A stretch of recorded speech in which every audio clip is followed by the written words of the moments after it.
The champagne glass shattered against marble floor, crystal fragments scattering like diamonds as Mrs. Zhang's son he clutched her chest and collapsed face first into her japchae noodles. BZ Johnson's fork clattered from her hand.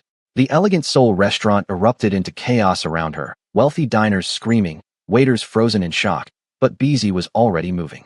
Her chair scraped backward as she launched herself across the polished floor, her braids whipping behind her, medical training overriding every instinct to stay invisible, to remain the quiet Nigerian woman dining alone on New Year's Eve. Across the restaurant, Zhang Wu had been mid-sentence, laughing at something his sister Minji said, when his mother's champagne flute slipped from her fingers. His smile died instantly. He was on his feet before the glass hit the floor, shoving past his bodyguards, his face draining of color as his mother pitched forward. BZ reached her first. She dropped to her knees beside the elderly woman, ignoring the bodyguards who materialized around them, their hands reaching for weapons beneath expensive suits. BZ's fingers found Mrs. Zhang's throat, pressing for a pulse. Weak. Irregular. She rolled the woman onto her back with practiced efficiency, her dark hands stark against Mrs. Zhang's pale, silk hanbok. Yama. Zhang Wu's voice cracked with panic as he fell to his knees on the other side of his mother. Yama, no. Move back, BZ commanded in English, then her broken Korean. Give me space. Jaigyam. Minji was already sobbing, her phone in her trembling hands, calling emergency services. BZ tilted Mrs. Zhang's head back, checking her airway. The woman's lips were turning blue. No time for questions or permission. She locked her hands together, positioned them over the sternum, and began compressions. 1, 2, 3. The rhythm became her entire world. 15 compressions. 2 rescue breaths. Again. What are you doing? Zhang Wu grabbed her shoulder. You're hurting her. I'm saving her life. Let me work. BZ shrugged him off, kept compressing. Sweat beaded on her forehead as she worked, her shoulders burning, but she didn't stop. Couldn't stop. Not when she'd watched her own father die because Lagos hospitals lacked basic equipment. Not when she had the skills to prevent another family from feeling that crushing helplessness. Come on, she whispered in Yoruba, then English. Come on, Mama. Stay with us. Zhang Wu's hands hovered uselessly over his mother's body, his usual control shattered. His bodyguards stood frozen, weapons half drawn, unsure whether this foreign woman was helping or hurting, waiting for orders from a boss who couldn't speak through his terror. 28, 29, 30 compressions.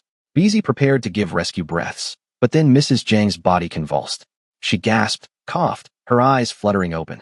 BZ rolled her into recovery position as the woman vomited onto the expensive floor. Alive. Breathing. BZ's hands shook with relief and adrenaline as she monitored the pulse. Stronger now. More regular. Yama. Zhang Wu's voice broke. His hand found his mother's, gripping it like a lifeline. He spoke rapid Korean, words tumbling over each other, and even without understanding the language, BZ heard the raw love and fear. Mrs. Zhang's eyes focused slowly. She squeezed her son's hand weakly, managed a small smile. Then her gaze shifted to BZ, kneeling beside her in her rumpled dress, and something like recognition flickered there. Not memory. Something else. Gratitude. Understanding. The look of a mother who knew her son's secrets. Behind them, sirens wailed closer. The paramedics would arrive any moment. BZ kept her fingers on Mrs. Zhang's pulse, her mind racing through possibilities. Cardiac event, possibly myocardial infarction.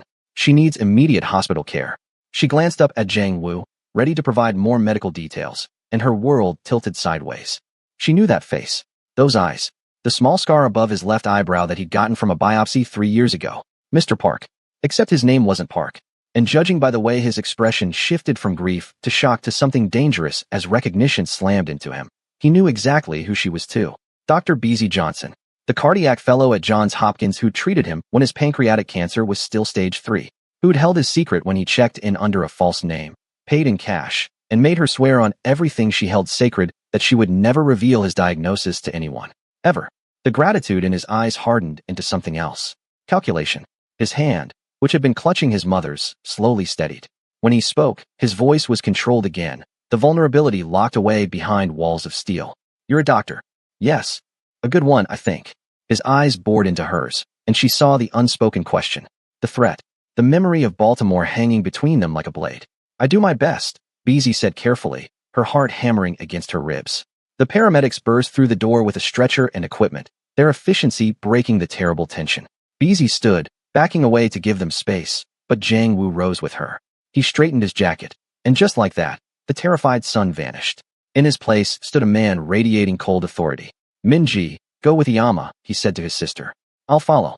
Minji nodded, wiping tears, climbing into the ambulance without question. The paramedics loaded Mrs. Jang onto the stretcher, checking vitals, asking questions in rapid Korean that Jang Woo answered with mechanical precision. But his eyes never left Beezy. Have you ever saved someone's life only to realize it might cost you your own? Drop a comment below and don't forget to like and subscribe because this story is about to get intense. You won't believe what happens next. The ambulance doors closed. The siren wailed into the night. The restaurant began to empty, diners eager to escape the drama. Beezy turned toward the exit, her legs weak with adrenaline crash, but a hand caught her elbow. Gentle but unyielding. Dr. Johnson. Jang Woo's voice was soft, deadly soft. A moment of your time. Beezy's mouth went dry. Around them, Jang Woo's bodyguards formed a loose circle, not threatening but present. The restaurant staff had vanished into the kitchen.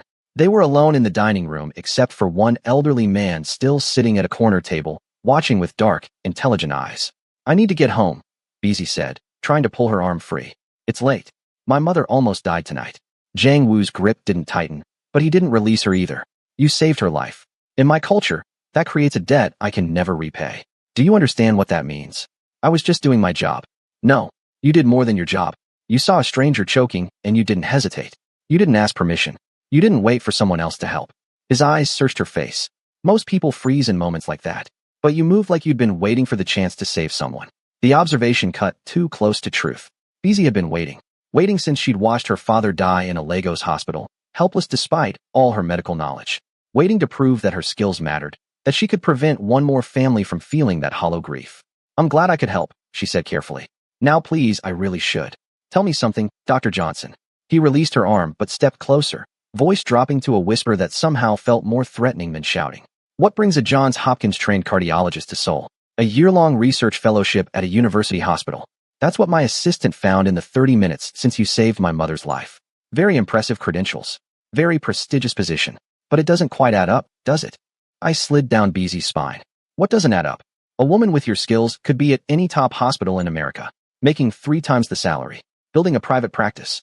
Instead, you're here, alone, working in research that doesn't even let you practice medicine on patients. He tilted his head. Unless you're running from something. Or someone. Or maybe just yourself. That's none of your business. You're right. It's not. He pulled a business card from his jacket, pressed it into her hand. But my mother's health is my business. And I want the woman who saved her life to be the one who monitors her recovery. Beezy stared at the card. Embossed.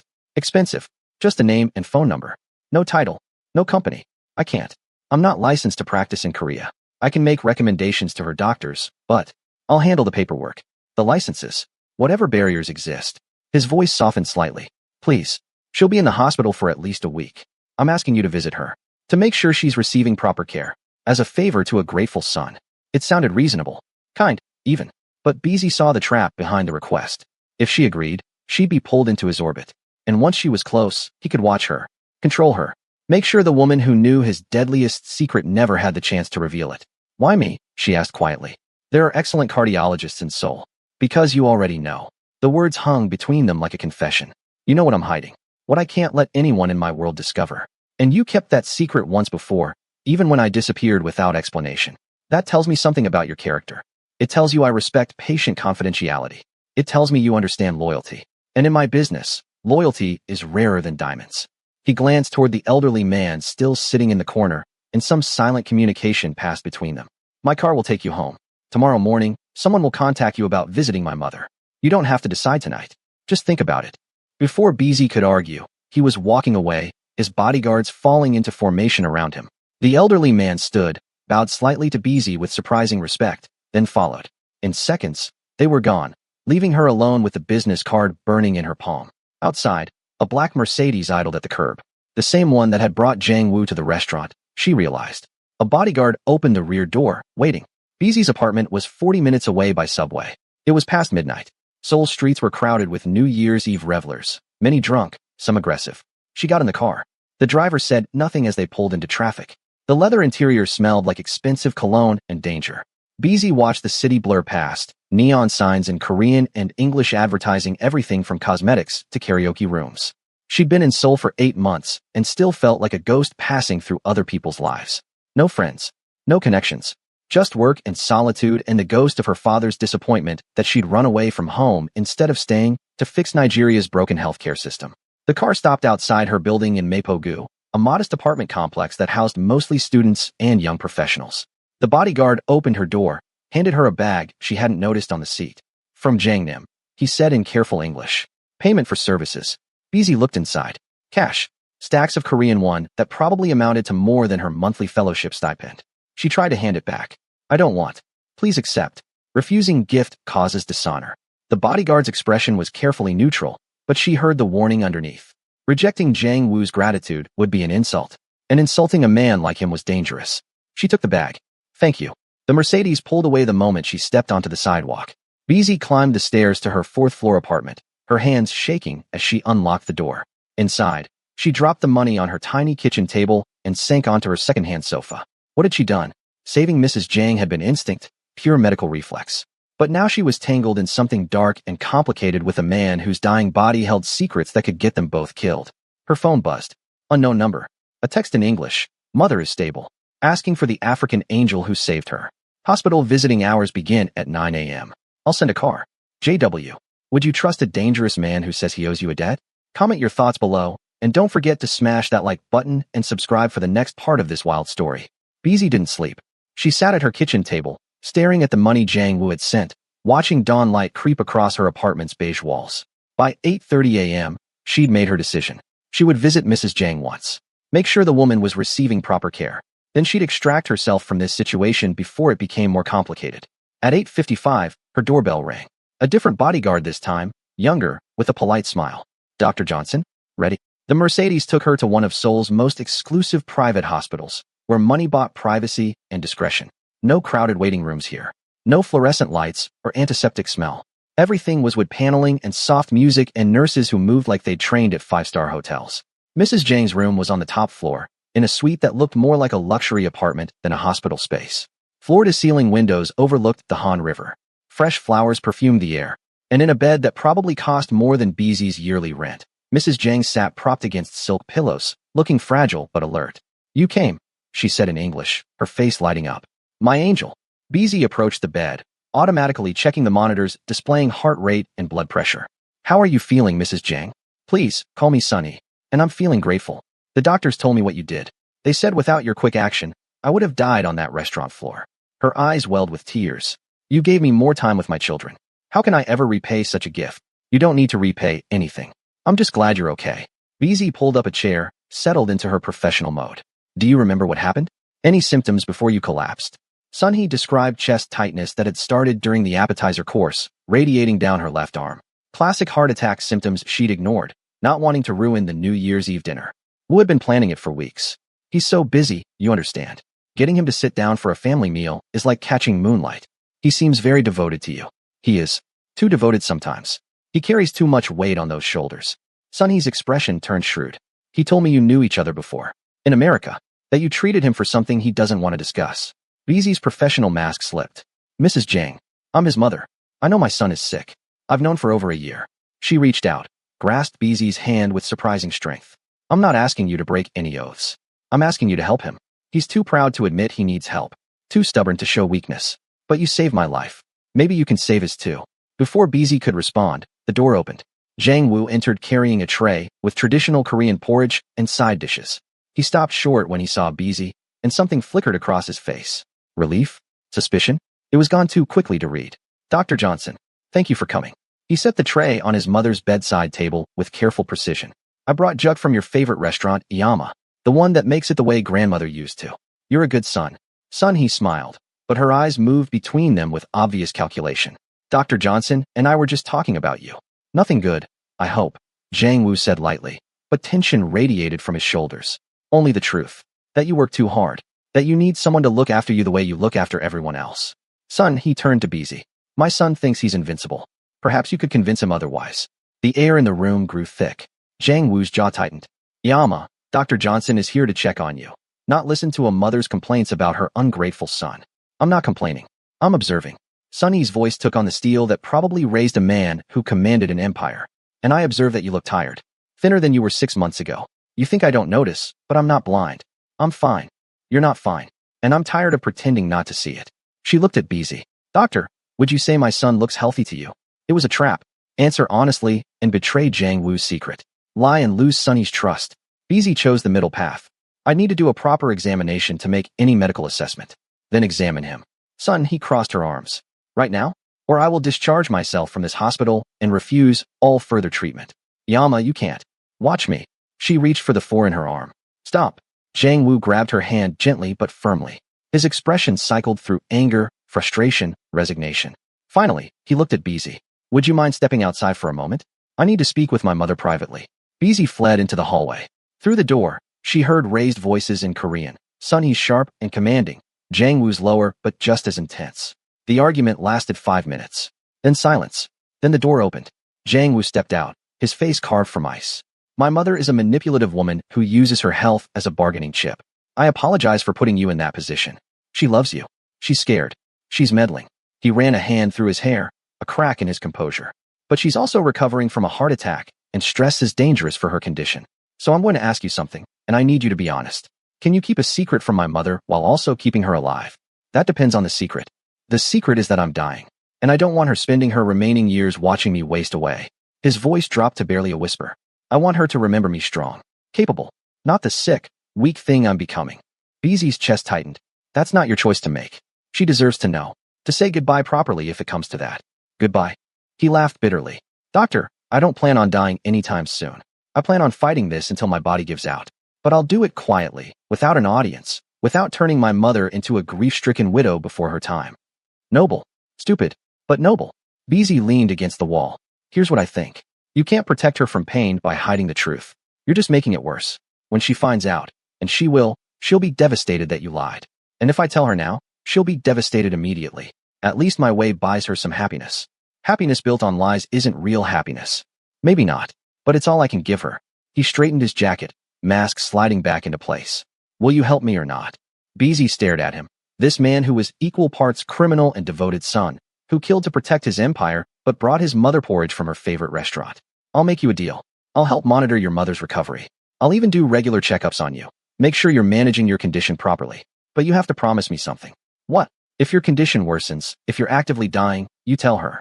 You don't let her walk into your funeral unprepared. Deal. His eyes narrowed. You're negotiating with me. I'm setting boundaries. There's a difference. She held out her hand. Do we have an agreement? He looked at her hand like it might be a trap. Then, slowly he shook it. His palm was warm, calloused, the grip of a man who'd built things with violence and will. Deal. Now come back inside and tell my mother I'm cooperating. Otherwise she really will pull out her 4. Son, he was sitting up in bed, arms still crossed, waiting. When they entered, her expression softened slightly. Well, Dr. Johnson has agreed to provide follow-up care for both of us, Zhang Wu said smoothly. She'll visit you daily while you're hospitalized, and she'll also do a general wellness check on me to ease your concerns. Satisfied? Humph. I'll be satisfied when you actually listen to her recommendations instead of thinking you know better than medical professionals. But Sun He's shoulders relaxed. The victory was won. Now both of you sit down and have some juk with me. I'm not eating alone. What followed was one of the strangest meals of BZ's life. Sun He told stories about Zhang Wu and Minji's childhood, embarrassing anecdotes that made him scowl and made BZ laugh despite herself. The crime lord who commanded fear across Seoul turned into a sullen son, rolling his eyes at his mother's teasing. It was so normal, so human, that BZ almost forgot the danger lurking beneath the surface. Almost. Because between stories, she caught the way Zhang Wu's hand trembled slightly when he lifted his spoon. The way he touched his left side when he thought no one was looking. The exhaustion in his eyes that no amount of expensive suits could hide. He was sicker than he'd been 3 years ago in Baltimore. The cancer was winning. After the meal, Sun He dozed off, the medications and stress finally catching up with her. Zhang Wu gestured for BZ to follow him into the hallway. They walked in silence to a private consultation room at the end of the corridor. He closed the door, leaned against it, and for a moment the mask slipped completely. He looked his age, looked sick, looked scared. How bad is it? BZ asked quietly. The truth. Always the truth. At least between us. He moved to the window, stared out at Seoul's sprawling cityscape. The metastases in my liver are growing. I can feel them now, a constant ache. The targeted therapy from Johns Hopkins, it worked for about 18 months. Bought me time. But I ran out 6 months ago, and I couldn't risk reordering through channels that could be traced back to me. So you've been without treatment for half a year. Yes. You idiot. The words came out harsher than she intended, but she didn't take them back. Do you have any idea what untreated pancreatic cancer does? It spreads. Aggressively. To your lymph nodes, your peritoneum, your bones. You're probably stage 4 by now. I know. Do you? Because you're acting like you have all the time in the world when you probably have months. Maybe a year if you're lucky. She wanted to shake him, to make him understand. I can help you. I can get the medication through my research fellowship. But you have to want to live. I do want to live, he said, voice raw. I want to walk Minji down the aisle when she gets married. I want to teach my mother's grandchildren taekwondo. I want to grow old and boring and spend my days feeding pigeons in the park. But wanting isn't enough, is it? Reality is what matters. And the reality is that I'm the head of an organization that will tear itself apart the moment I show weakness. Then make changes. Phase out the violent operations. Go legitimate. You think I haven't tried? He turned to face her, and his expression was bleak. This empire has roots that go back 40 years. My father's generation, my grandfather's. The men who work for me, they don't know any other life. If I try to dismantle it, they'll see betrayal. They'll fracture into rival factions and go to war. More people will die than if I just maintain the current structure. So you're trapped. We're all trapped, doctor. You're trapped in your oath to save lives even when the life belongs to a monster. I'm trapped in an empire I never wanted but can't abandon without causing a bloodbath. My mother's trapped loving a son whose profession breaks her heart. He moved closer, and she smelled his cologne, saw the flecks of gold in his brown eyes. The only difference is I've accepted my trap. You're still fighting yours. The observation hit too close. Beezy thought about her father's death, her flight from Lagos, the way she'd buried herself in work to avoid grief and guilt. Maybe fighting is better than surrender. Or maybe it's just slower dying. He pulled a small notebook from his jacket, wrote something, tore out the page. This is the name of my doctor in Tokyo. He has my recent scans and blood work. Contact him. Get the files. See how bad it really is. Then decide if I'm worth saving. Beezy took the paper. Everyone is worth saving. That's the whole point of being a doctor. Even criminals. Even criminals. Even stubborn ones who think dying is nobler than living. She folded the paper, tucked it in her pocket. I'll call Tokyo today, but you need to start taking better care of yourself. Less stress, better sleep, proper nutrition, and for God's sake, stop getting into physical fights. Your immune system can't handle it. A ghost of a smile touched his lips. You sound like my mother. Your mother is a wise woman. Can you imagine carrying a secret that could save someone's life, but also put you in danger? Tell us what you do in the comments. And if you're hooked, hit that subscribe button because this story is about to get even more intense. Over the next 2 weeks, Beezy's life transformed into something she barely recognized. Every morning, a car picked her up from her apartment. Every afternoon, she spent hours at the hospital with Sunhee, monitoring her recovery, adjusting medications, ensuring the cardiac rehab plan was appropriate. And every evening, after Sunhee dozed off, she met with Jang Woo in the consultation room to discuss his treatment. The Tokyo doctor had been reluctant at first, citing patient confidentiality, but a 3-way video call with Jang Woo present had solved that. The scans were worse than Beezy feared. The pancreatic tumor had grown. The liver metastases had multiplied. Without immediate intervention, he had maybe 6 months. With aggressive treatment, possibly 2 years. Maybe. Getting the medication proved easier than expected. Her research fellowship gave her access to pharmaceutical trials, and she called in favors from colleagues at Johns Hopkins. Within a week, she had enough targeted therapy to keep Jang Woo stable for at least 6 months. The first injection, administered in that private consultation room with the door locked and her hands shaking slightly, felt like crossing a line she could never uncross. She was no longer just a doctor treating a patient. She was a co-conspirator, helping a criminal maintain his power by maintaining his health. Does it hurt? She asked as she withdrew the needle. No more than usual. He rolled down his sleeve, buttoned the cuff with practiced efficiency. Thank you. Don't thank me yet. We won't know if it's working for weeks. She disposed of the needle in the sharps container she'd brought. And you need to understand, this isn't a cure. This is buying time. Eventually, the cancer will develop resistance to the therapy. We'll need stronger medications. Different approaches. I understand. Do you? Because you keep talking about time like it's infinite. It's not. You need to start planning for the future. For what happens to your family, your organization, when you can't lead anymore. His expression hardened. I am planning. But succession in my world isn't simple. The wrong choice could start a war that destroys everything my father built. Then make the right choice. There is no right choice. Only less terrible ones. He stood, moved to the window. A position Beezy had learned meant he was wrestling with something he didn't want to say. I have a lieutenant. Kong Daehyun. He's ambitious, competent, and he wants my position. He's been testing boundaries lately. Small infractions. Challenging my orders in front of others. Waiting for me to show weakness so he can make his move. So remove him from power. And replace him with who? Someone less competent. Someone more loyal but too weak to hold territory. He turned back to her. Power vacuums are dangerous, doctor. The moment I remove Kong without a clear successor, every ambitious man in my organization will think it's open season. We'll have civil war. Beezy packed her medical bag slowly, thinking. What about going legitimate? You said your organization has businesses. Nightclubs, import-export. Can't you phase out the criminal operations gradually? I've been trying. But it's like trying to turn a tiger into a house cat. The nature is still there, under the surface. And the men who work for me, they're not interested in legitimate business. They want power, money, the rush of violence. You can't reprogram that. But you're not like them. You didn't want this life. Your mother said your father forced it on you. Something flickered in his eyes. Old pain. My father was murdered when I was 25.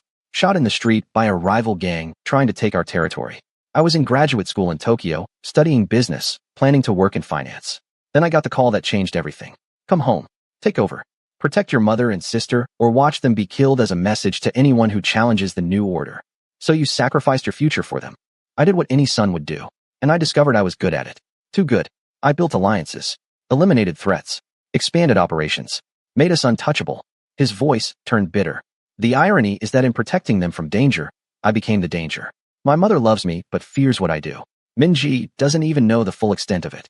I've kept her isolated, separate, clean. She thinks I'm a businessman. Thinks the bodyguards are a precaution, not a necessity. She'll find out eventually. Maybe. Or maybe I'll die first, and she'll remember me as a good brother who loved her. He checked his watch. A movement BZ had learned meant their time was up. I need to get back. There's a situation at one of my clubs that requires attention. What kind of situation? The kind you don't want to know about. He left, and BZ sat alone in the consultation room, staring at her medical bag. 6 months ago, her biggest ethical dilemma had been whether to publish research results that might be misinterpreted. Now she was treating a mafia boss's cancer in secret, helping him maintain power, becoming complicit in whatever violence he committed to keep that power. But when she closed her eyes, she saw Sunhee's smile. Saw Minji's relief that her brother was finally taking care of himself. Saw the flicker of hope in Jiang Wu's eyes when she told him the medication might buy him 2 more years. 2 years. 730 days. It didn't sound like much. But for a man who'd thought he had 6 months, it was a lifetime. Her phone buzzed. A text from an unknown number. Jiang Nim wants you to know situation is handled. No casualties. Return to normal schedule tomorrow. No casualties. As if that made it better. As if violence without death was somehow acceptable. BZ deleted the text and packed up to leave. In the hallway, she passed a young nurse who bowed slightly, respectfully. Everyone at this hospital knew she was important. That she had access to the exclusive top floor. That the Jiang family had personally requested her care. She wondered what they'd think if they knew the truth. Sunhee was discharged after 10 days with strict instructions for cardiac rehabilitation and lifestyle changes. Jiang Wu's estate had been modified to accommodate her recovery. A ground-floor bedroom, so she wouldn't have to climb stairs, a physical therapist who came daily, a nutritionist who designed heart-healthy Korean meals that didn't taste like punishment. BZ visited 3 times a week, officially to monitor Sunny's progress. Unofficially, to continue Jiang Wu's cancer treatment in his private study while his mother napped and his bodyguards stood watch outside. It was during one of these visits, for weeks after New Year's Eve, that everything changed. She was checking Jiang Wu's blood pressure when he suddenly went rigid. His phone had buzzed. He read the screen, and his face drained of color. What is it? BZ asked. Calm. The name came out like poison. He made his move. Before she could ask what that meant, the door burst open. A bodyguard, young, bleeding from a cut above his eye, spoke rapid Korean. Jiang Wu's expression turned to stone. He stood, grabbed a jacket from behind his desk, checked something inside it that BZ suspected was a weapon. Stay here, he commanded. Don't leave this room until someone comes for you. What's happening? Kong attacked one of my clubs. Killed 3 of my men. He's claiming I'm unfit to lead, that I've gone soft, that the organization needs stronger leadership. Jiang Wu's voice was ice. He's forcing my hand. If I don't respond immediately and decisively, every lieutenant I have will think they can challenge me too. You can't go out there. You're not strong enough for a fight. I don't have a choice. He was already at the door. Lock this behind me. My mother cannot know what's happening. If she asks, tell her I had business meetings. He was gone before BZ could argue. The bodyguard followed, and suddenly she was alone in the study, her heart hammering. She locked the door with shaking hands, pressed her ear against it, trying to hear anything. Footsteps. Voices. The sound of cars starting in the courtyard below. Minutes crawled past. 15. 20. 30. BZ paced the study, her medical training screaming that Jiang Wu was in no condition for violence. The cancer treatment was working, but slowly. His body was still compromised, his immune system weak, his stamina shot.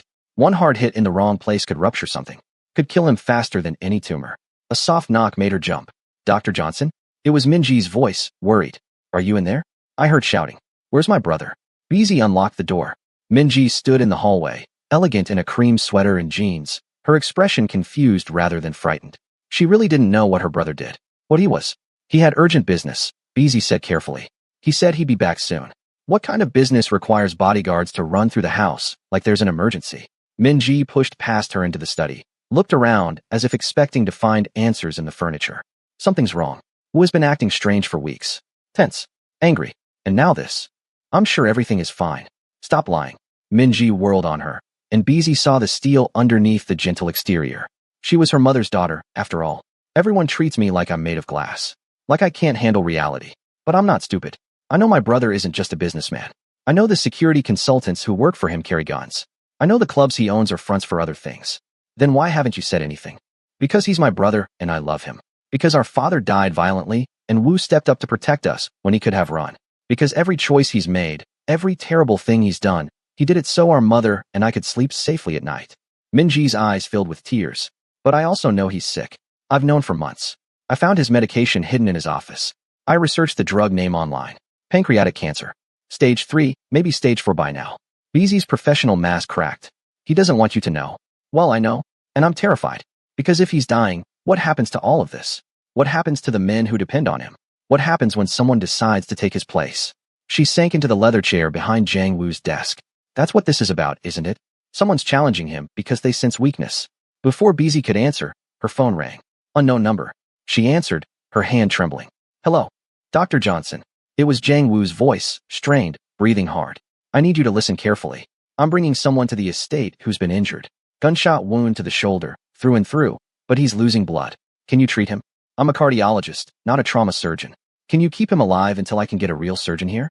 Yes or no? She thought of her trauma rotation during residency. Of the gunshot victims she'd stabilized in Baltimore's emergency rooms before the surgeons arrived. Yes, but I need supplies. Sterile equipment, antibiotics, proper lighting. I'll have everything ready. 10 minutes. He hung up. Minji stared at her. He's bringing a gunshot victim here? To our home. Apparently. Beezy's mind raced through what she'd need. Do you have a room that can be sterilized? Bright lights? Clean sheets? The guest house. We converted it to a gym, but there's an attached bathroom and good lighting. Minji stood, suddenly all business. I'll help you set up. And before you tell me to stay out of it, forget it. This is my home. My family. I'm not hiding anymore. They worked quickly, converting the gym into a makeshift clinic. Minji proved surprisingly competent, following Beezy's instructions without hesitation, gathering supplies from the main house's extensive first aid cabinets. Apparently, being the sister of a crime lord meant keeping emergency medical supplies on hand. The gate buzzer sounded. Security cameras showed 3 black SUVs pulling into the courtyard. Jiang Wu emerged from the lead vehicle, his white shirt splattered with blood. 2 bodyguards supported a man between them, his left shoulder wrapped in someone's jacket, blood soaking through. Behind them came 4 more guards, weapons visible, scanning the perimeter. They brought the injured man into the guest house gym, laid him on the weight bench Beezy had covered with clean sheets. He was young, maybe 25, his face twisted in pain. The gunshot had entered just below the collarbone, exited through the back. Lucky. Another inch to the right, and it would have hit the subclavian artery. Everyone out except Dr. Johnson, Jiang Wu ordered. His men filed out immediately. Minji started to follow, but Beezy caught her arm.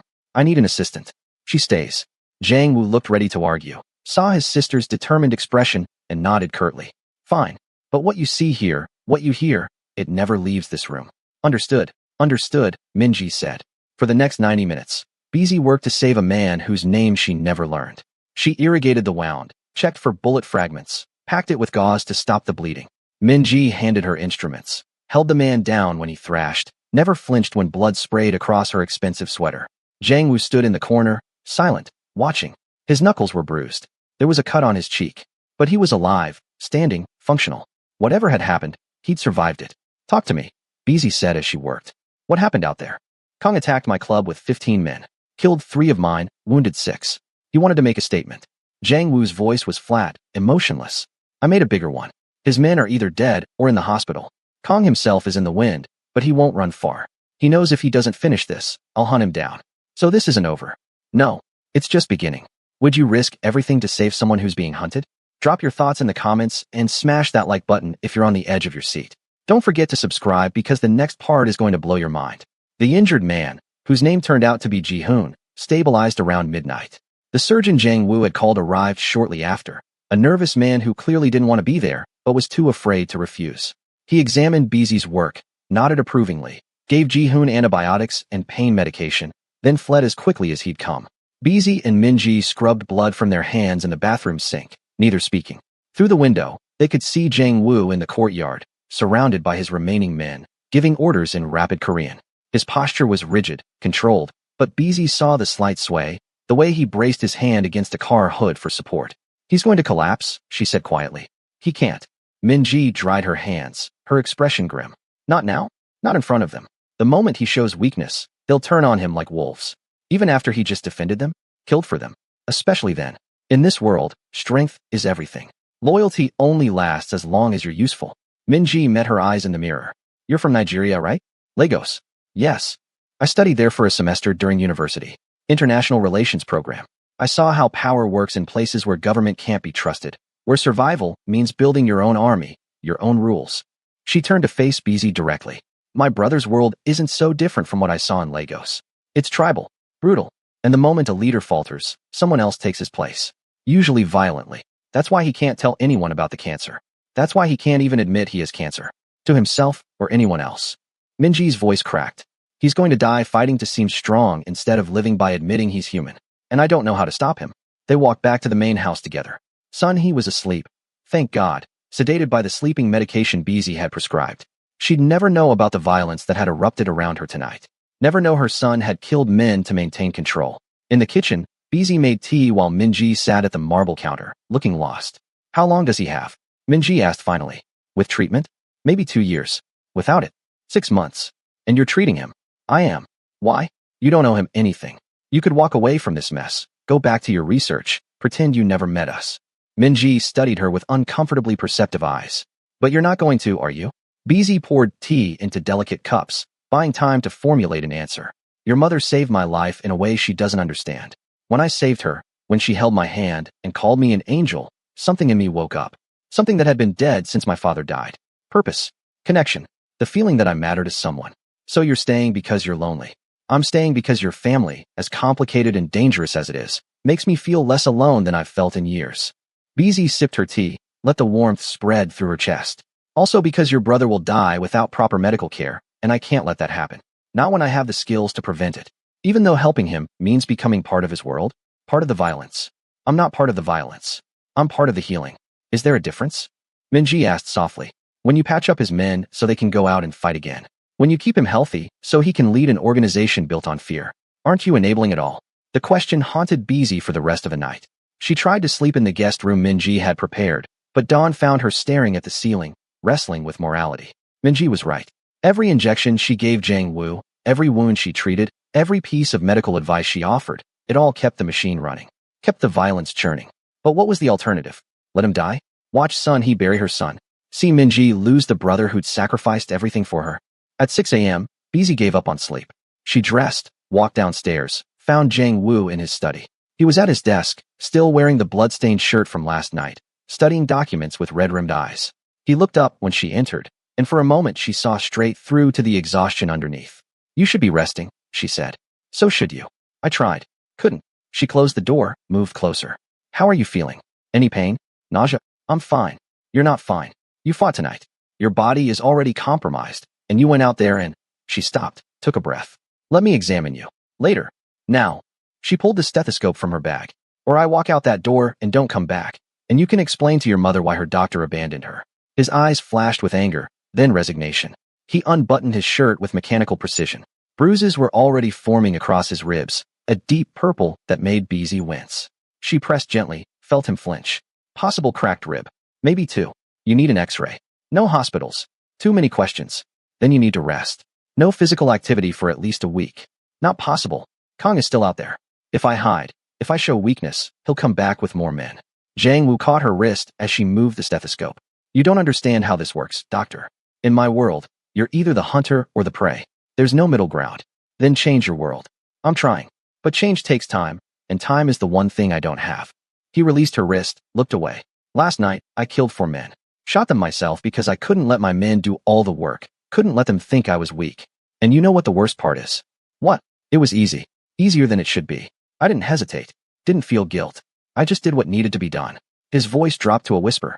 Sometimes I wonder if my father's empire didn't just trap me. Maybe it revealed who I really am. A man capable of violence without remorse. BZ sat in the chair across from him. Or maybe it revealed a man capable of doing terrible things to protect the people he loves. There's a difference. Is there? Yes, because one is a monster. The other is just a man in an impossible situation. She leaned forward. But here's the thing about impossible situations. They don't last forever. Either you find a way out, or they destroy you. You need to decide which one you want. Before he could answer, his phone rang. He checked the screen, his expression hardening. It's Kong. He wants to meet. The meeting was set for neutral ground, an abandoned Buddhist temple in the mountains outside Seoul, a place where violence was forbidden by tradition older than any gang. Zhang Wu insisted on going alone except for 2 bodyguards. BZ insisted on coming with him. Absolutely not, he said. This is gang business. You're a civilian. I'm your doctor. If something happens, if you collapse, who's going to keep you alive long enough to get to a hospital?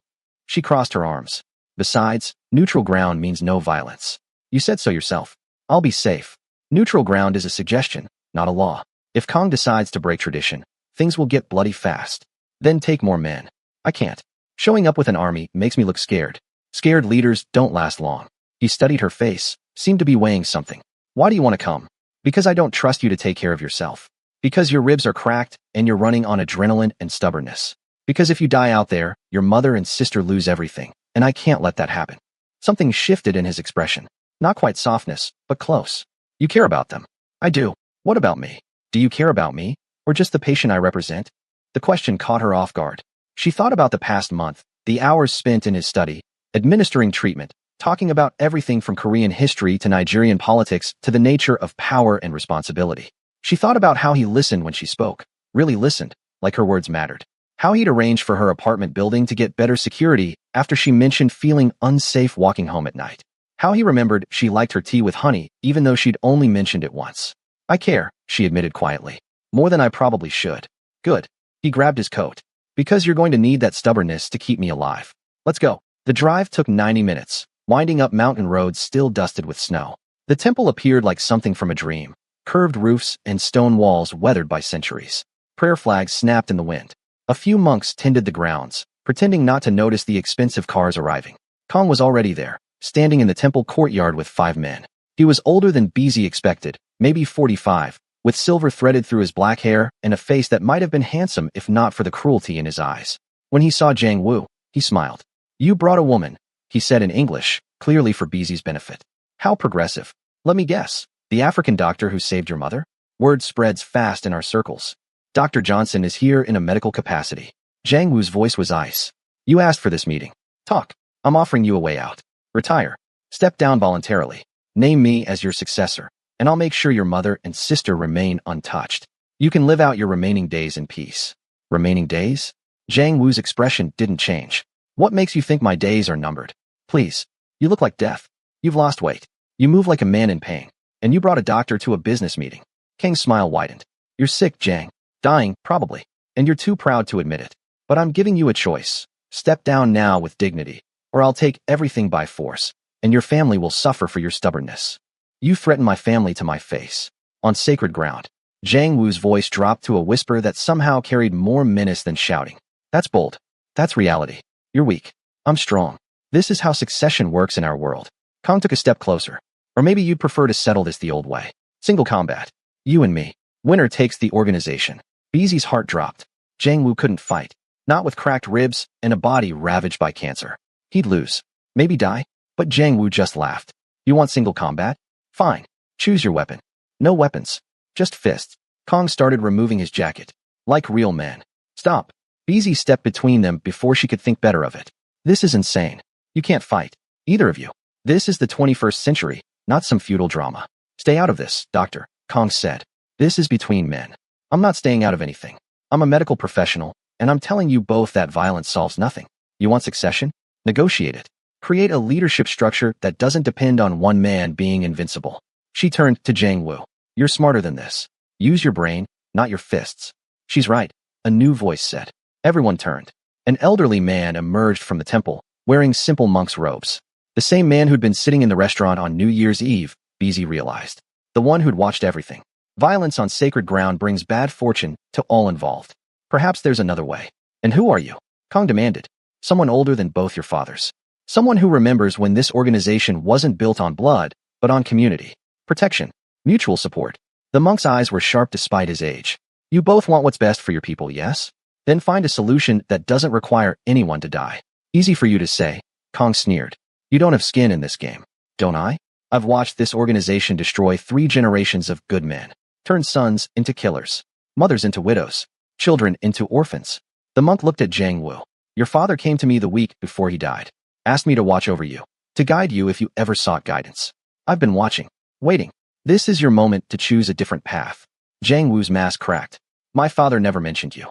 He didn't mention many things, including his own illness. Cancer, like you. He died in that street not because he was weak, but because he was too proud to accept help, to show vulnerability, to admit the system he'd built was killing him. The monk moved closer. Don't make his mistake. Break the cycle. Can one moment of truth change everything? Drop a comment with what you think should happen next, and don't forget to like and subscribe because this story is reaching its most intense moment yet. Silence fell over the courtyard. Even the wind seemed to hold its breath. Jiang Wu stared at the monk, processing revelations that were rewriting his understanding of his father, his legacy, everything he'd built his identity around. He had cancer? Jiang Wu's voice was barely audible. Pancreatic. Stage 4. Diagnosed 6 months before he died. The monk's expression was sad.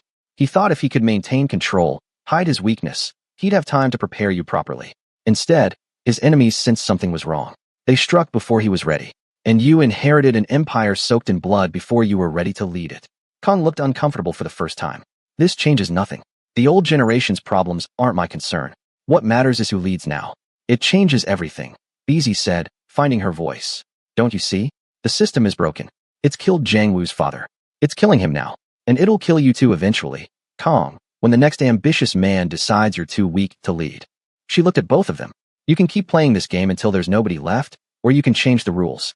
Easy to say, impossible to do, Kong muttered. Is it? Jiang Wu spoke suddenly, his voice stronger. What if we restructured? Made the organization a collective instead of a monarchy? Shared leadership among 5 senior members. No more single leader who becomes a target. No more succession crises that end in bloodshed. Kong snorted. Leadership by committee? That's chaos. Is it more chaotic than what we have now? Wars every few years? Young men dying over territory disputes? Families torn apart? Jiang Wu's voice gained momentum. We could phase out the violent operations. Focus on legitimate businesses. Nightclubs? Yes, but above board. Import-export without the smuggling. Protection services for legitimate businesses that actually want protection, not extortion. You're describing a corporation, not an organization. Maybe that's what we should be. Maybe the old ways need to die with the old generation. Jiang Wu looked at his men, who were watching with wide eyes. I'm asking you to imagine something different. Something where your children don't have to hide what their fathers do for a living. Where your wives don't have to pray you come home alive every night. Where we build something we're actually proud of. Pretty speech, Kong said. But you're still dying. Even if I agreed to this fantasy, you'd be gone in a year, and we'd be right back where we started.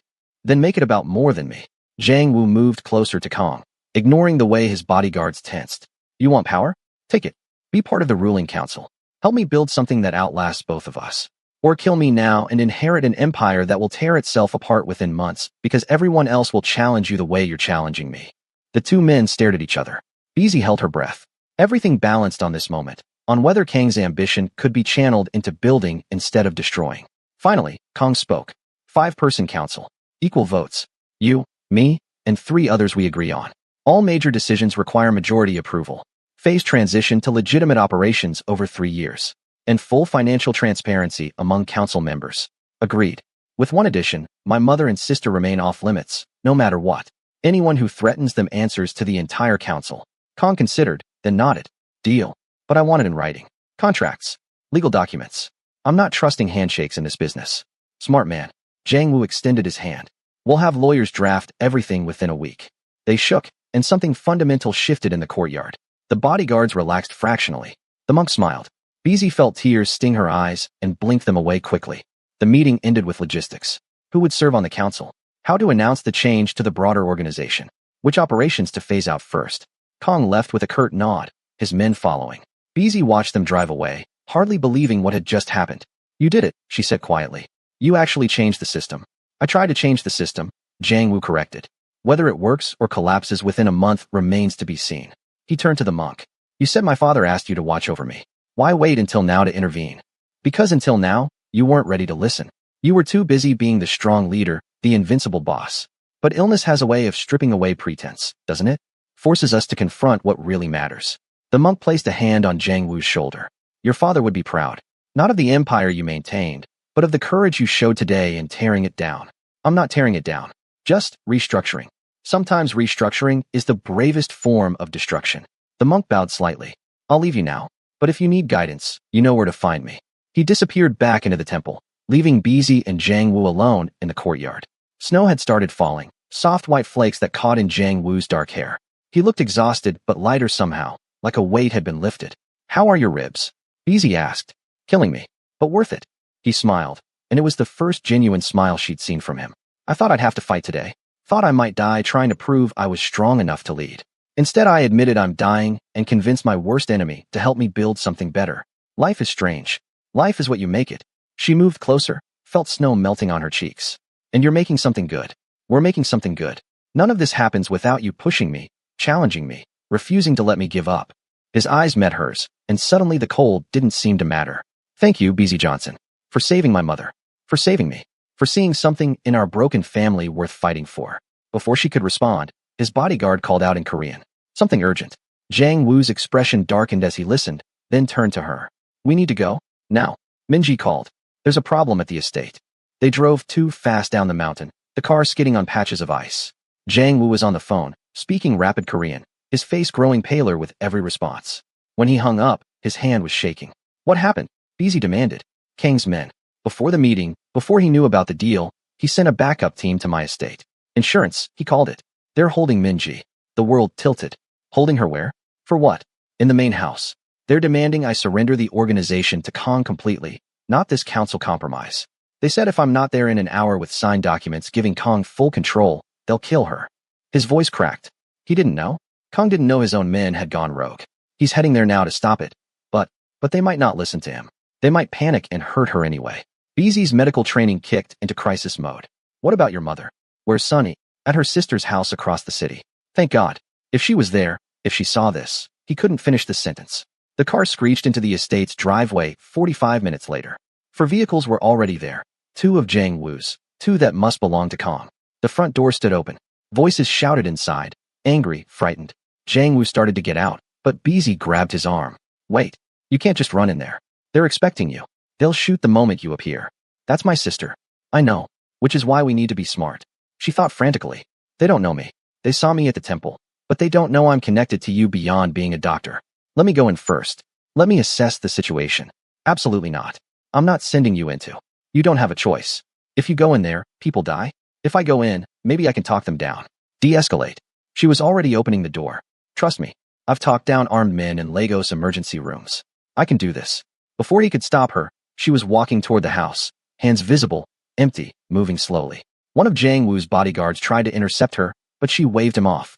At the door, she called out in English. My name is Dr. Bizi Johnson. I'm a physician. I'm unarmed. May I come in? Silence.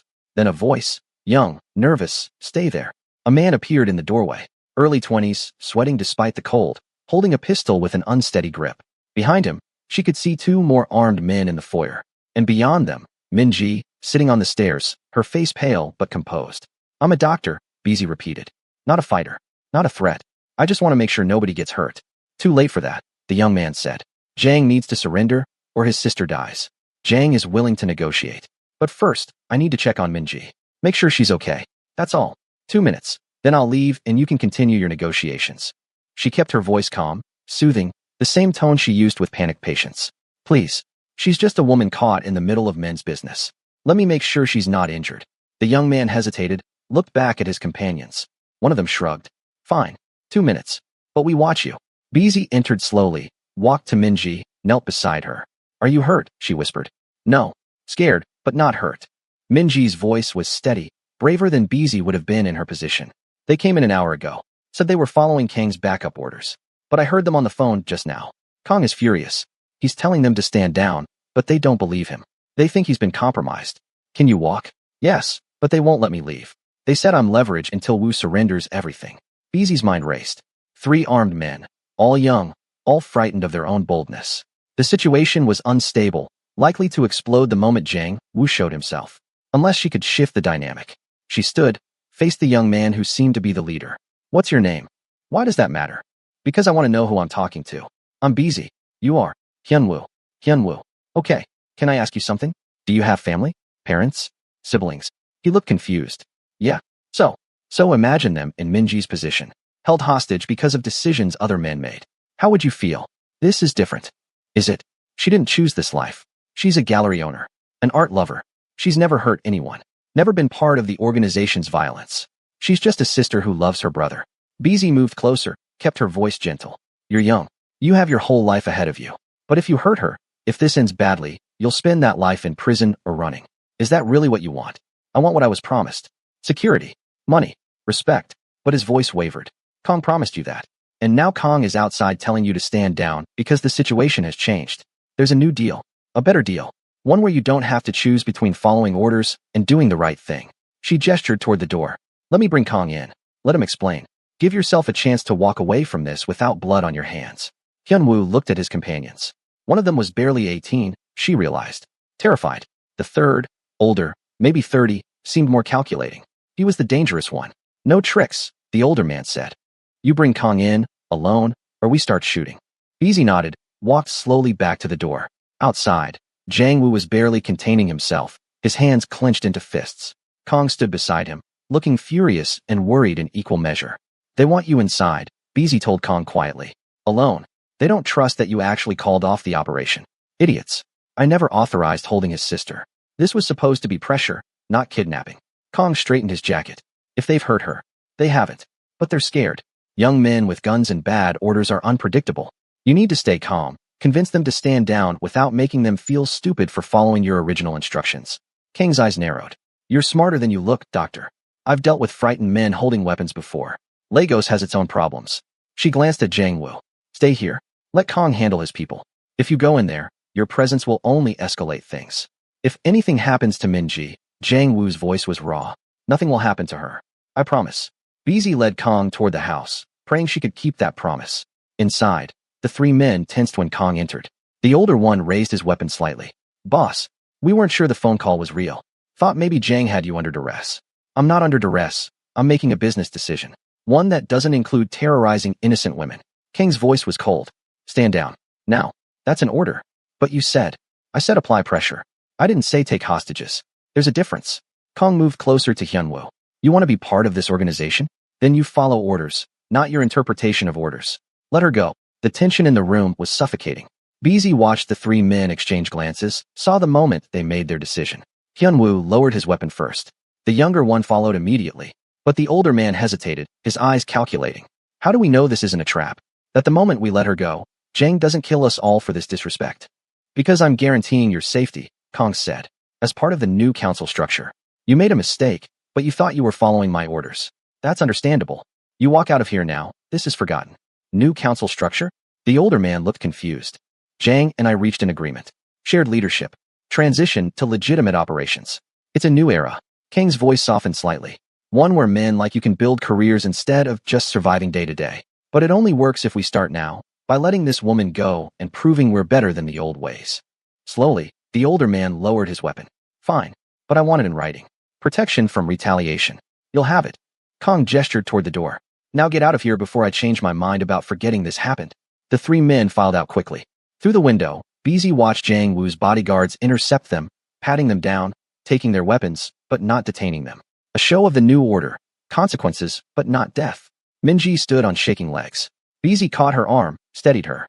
You're okay. It's over. Is it? Minji's voice was hollow. Or is this just a temporary peace before the next crisis? Before BZ could answer, Jang Woo burst through the door, pulling his sister into a fierce embrace. He said something in Korean, fast and desperate, and Minji responded in the same language, her composure finally cracking as she sobbed against his shoulder. Kong approached BZ quietly. You have a gift for de-escalation. Ever consider a career in hostage negotiation? I'm a doctor. I negotiate with death, not criminals. In my experience, they're not that different. He watched Jang Woo comfort his sister. This new structure, it's going to be messy. There will be others who resist change, who try to exploit the transition period. Then you and Jang Woo need to present a united front. Show that the council is stronger than any individual leader. BZ met his eyes. And you need to mean it. If this is just a power grab disguised as reform, it'll fail within months. I mean it. I want my son to inherit something better than what I inherited. Something that doesn't require him to become a killer to survive. Kang's voice dropped. My wife died 3 years ago. Cancer. I watched her waste away while I built an empire on violence. What's the point of power if the people you love die afraid of what you've become? The raw honesty surprised her. Then help build something different. Something your son can be proud of. Kong nodded, then walked over to Jiang Wu and Minji. The three of them spoke quietly, working through details, planning next steps. Bizi watched from the doorway, feeling suddenly exhausted. The adrenaline was wearing off, leaving her shaky and overwhelmed. She stepped outside into the cold evening air, let the snow fall on her face. Behind her, the estate buzzed with activity as bodyguards secured the perimeter and Minji's kidnappers were officially released with stern warnings. In front of her, Seoul sprawled in the distance, millions of lights against the darkening sky. 6 months ago, she'd been alone in this city, isolated, purposeless beyond her research. Now she was entangled in a mafia family's drama, treating a dying crime lord, negotiating with armed men, and somehow helping to reform an organization built on violence.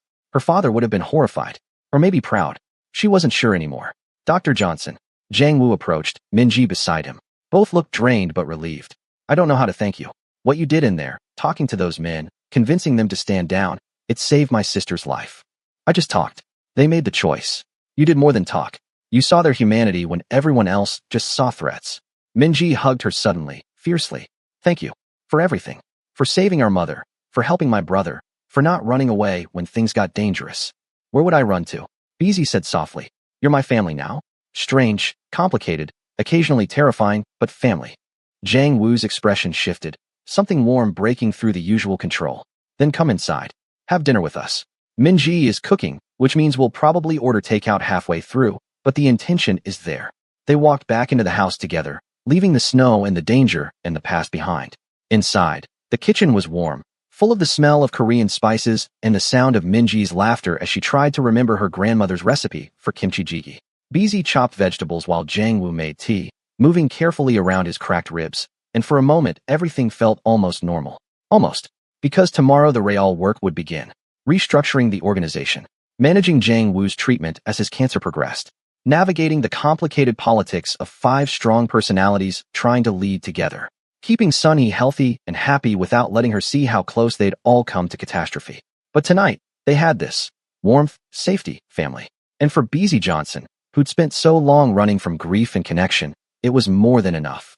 6 months later, Sunny sat in her garden, surrounded by her grandchildren. Not biological grandchildren. Those would come eventually. But the children of organization members who now had legitimate jobs at the reformed company's nightclubs and import businesses. She taught them Korean, fed them honey cakes, and told them stories about their parents' courage in building something better. Minji's art gallery had expanded, now featuring works from young artists across Asia and Africa, a collaboration she built with Bizi's help connecting Nigerian and Korean creative communities. Kang's son had started university, studying business administration, preparing to take over the legitimate operations his father was building. And Jiang Wu sat in his study, reviewing financial reports from the company's board of directors, formerly the Council of Five, planning the next phase of expansion. His cancer was still there, still growing despite the treatment, but slower now. Bizi had bought him time. Not decades, but years. Enough to see the transformation through. Enough to matter. Bizi entered with his medication, and he smiled. They'd developed a rhythm over the months. Treatment, conversation, comfortable silence. She'd stopped going back to her apartment most nights, had essentially moved into the estate's guest house, become part of the family in truth, not just words. How are you feeling? She asked, the ritual question. Alive, he said, the ritual answer. Thanks to you. Thanks to us. All of us choosing something different. He took the medication, swallowed it with water, then pulled her close. She settled into his arms, felt his heartbeat steady against her cheek. Not romantic. They'd never crossed that line, but intimate in a way that mattered more. The intimacy of shared purpose, shared survival, shared hope. Outside, children's laughter echoed through the garden. Son, he called for them to wash hands before dinner. Minji sang off-key in the kitchen. Somewhere in Seoul, the organization's legitimate businesses thrived, employing hundreds, building something that would outlast them all. And Bizi Johnson, who'd saved a woman's life on New Year's Eve and accidentally stumbled into a mafia family's secrets, finally understood what her father had tried to teach her, that healing wasn't just about medicine. It was about courage, connection, choosing to build instead of destroy, even when destruction seemed easier. Especially then. If this story touched your heart, smash that like button and subscribe to our channel. Drop a comment telling us what moment hit you hardest. Was it the temple scene? The hostage situation? Or maybe the quiet ending where family won over violence? Let us know, and And don't forget to hit that notification bell so you never miss our next incredible story. Thank you for watching. And remember, sometimes the most powerful thing you can do is choose healing over hurt, even when the world tells you otherwise.